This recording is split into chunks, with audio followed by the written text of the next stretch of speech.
Hace unos segundos dijeron que yo trabajo en tele, así que probablemente ustedes imaginarán de que vengo a hablarles del número de casos, de aplanar la curva, del ministro mandándonos a quedar en casa, que de hecho hasta piñatas le hicieron.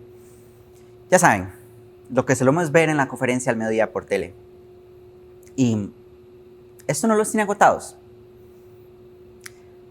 Devolvámonos un momento a la cuarentena en su máxima ejecución, alrededor de marzo. ¿Qué es lo que más hicieron en su casa? ¿Cuántos de ustedes pasaron el tiempo viendo series, viendo películas, viendo tele? Y es que eso pasa aquí y en China. Literalmente, porque de acuerdo con un estudio realizado en China, de las 5 principales actividades que la gente realiza durante la cuarentena, 3 tienen que ver con el audiovisual, que son ver tele, ver películas y ver videos cortos. Aquí en Costa Rica, los datos también reflejan la preponderancia que la tele tuvo durante ese tiempo. De acuerdo con los datos de rating de marzo, en Costa Rica 38,000 hogares más encendieron la televisión desde que el coronavirus llegó al país. 38,000 hogares equivalen más o menos a la cantidad de gente que cabe en una marcha en el Paseo Colón y la Avenida Segunda, para que nos demos una idea.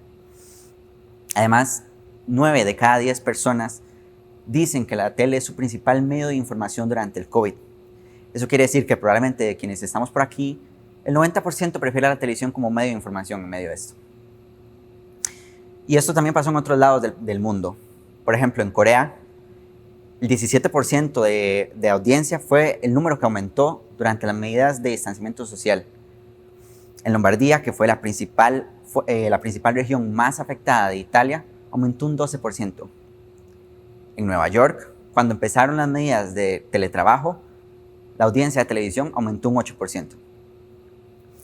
En Estados Unidos, incluso los noticieros vespertinos, que son clásicos y una institución completa, pero con audiencias a la baja, vieron sus mejores números en décadas.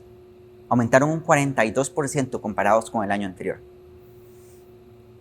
Pero justo ahí hay un problema. De acuerdo con una investigación realizada alrededor de marzo, 7 de cada 10 adultos de Estados Unidos dicen que sienten cansados o que necesitan una pausa de la información sobre el coronavirus. 43% de ellos dicen que más bien estas noticias los dejan sintiéndose peor. Y de acuerdo con un estudio realizado mundialmente, las 3 principales palabras con las que la gente describe su sentimiento durante la cuarentena y la pandemia son preocupación, impaciencia y ansiedad. Pero veamos cómo esto afectó a la tele también. Yo no sé si ustedes recuerdan este video de 2017 en el que un analista de BBC News estaba siendo entrevistado y de repente unas distracciones bastante tiernas entraron a su oficina. Y en retrospectiva, eso terminó siendo un presagio de lo que vendríamos a ver ahora, 3 años después. Durante la mayor ejecución de las medidas de distanciamiento social, empezamos a ver esto: videollamadas para todo. Desde mis clases de la universidad, reuniones de trabajo, hasta situaciones sociales con familia y amigos. Esta misma charla que ustedes están viendo forma parte de un evento virtual incluso.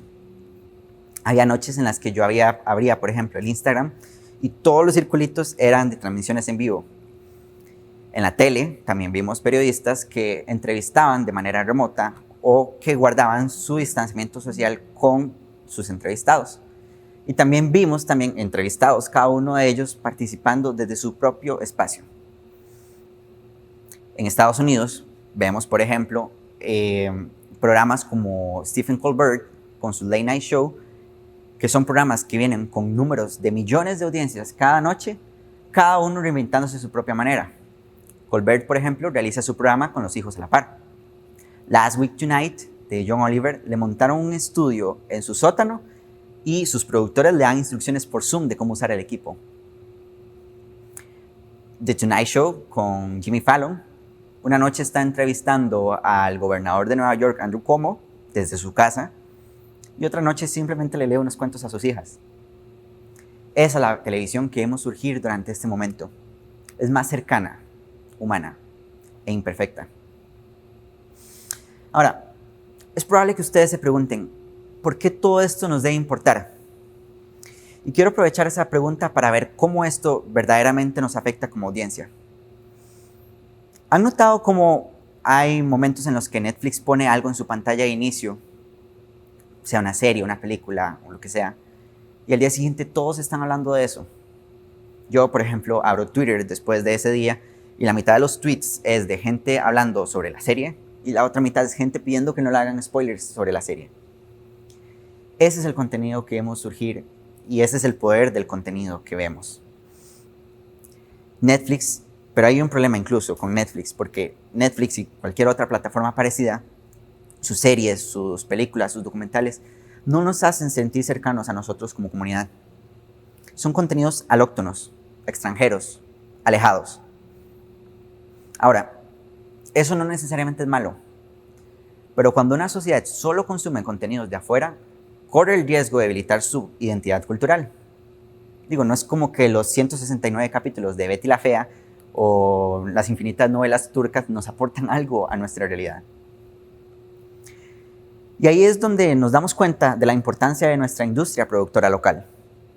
Más aún en momentos adversos como los que estamos viviendo, donde necesitamos contenido cálido, humano y cercano para salir adelante. Y esto no nos lo da Netflix ni nadie más de afuera.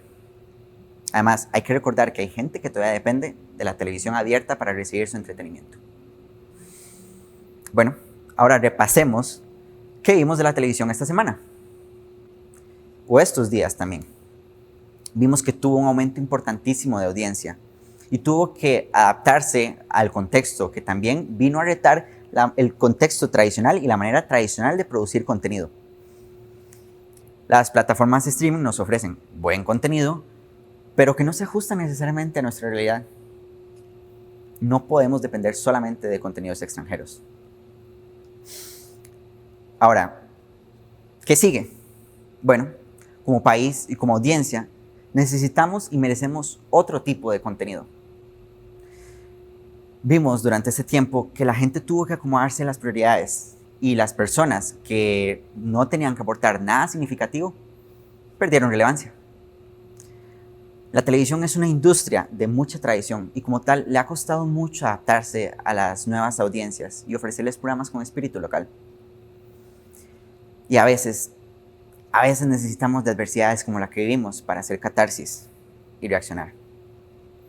Dije que este contexto significó una reinvención.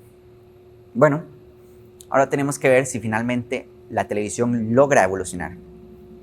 Desde hace años lo viene necesitando. Y en palabras de Ed Catmull, fundador de Pixar, creo que ninguna compañía creativa jamás debería dejar de evolucionar. Empecé a experimentar con cámaras y edición cuando era joven, y ahí fue donde me di cuenta del poder transformador que juega el contenido. Fui parte de un programa llamado Adobe Youth Voices, que era una iniciativa global que buscaba empoderar a jóvenes para generar contenido transformador. Y el eslogan de ese programa nunca se me olvida: crear con propósito. Y es justo por esta frase que ahora hago el llamado, como estudiante y como joven, a los productores de contenido a que nos comprometamos con la mejora constante. Despertemos y démonos cuenta del papel clave que juegan los medios, la información y el entretenimiento, más aún en momentos y circunstancias retadoras como la que vivimos. Esos tiempos obligaron a movernos y las personas volvieron los ojos a nosotros como industria. Respondámosles con lo que merecen. ¿Se imaginan una industria o un montón de contenidos a una industria productora local que les provea programas como, por ejemplo, realities que potencien sectores como la cultura, la gastronomía o el emprendimiento? ¿O series documentales que destaquen la exuberancia de nuestro país para recuperar turismo en la nueva normalidad? ¿O incluso programas que busquen educar a la población a través de la comedia? Y es que nos dimos cuenta durante este tiempo que muchas fórmulas antiguas ya no son vigentes.